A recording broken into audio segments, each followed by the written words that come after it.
Балалар, бізге күрделі теңдеу берілген. X-ті 5 пен 6-ның көбейтіндісін көбейткен кезде 210 шығады. Бұл күрделі теңдеуді бірінші шешу үшін біз амалдар ретін анықтап аламыз.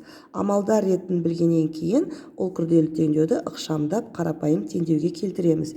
Ендеше X-ті көбейту таңбасымен қойып, 5 пен 6-ның көбейтіндісі бізде 30-ға тең, мәнін тауып жазамыз. Бізде қарапайым теңдеу шықты. Енді ары қарай қарапайым теңдеу шешу алгоритмі бойынша шешеміз.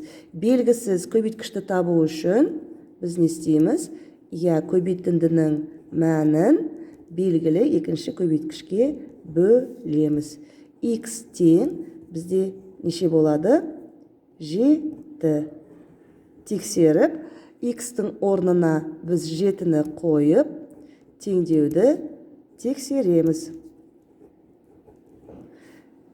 7-ні 5 пен 6-ның көбейтіндісіне көбейтсек, 210 тең 210. Теңдеу тура шықты. Күрделі теңдеуді бірінші амалдар ретін анықтап, ықшамдап, қарапайым теңдеуге келтіріп, ары қарай теңдеуді шешу алгоритмі бойынша ретімен орындаймыз.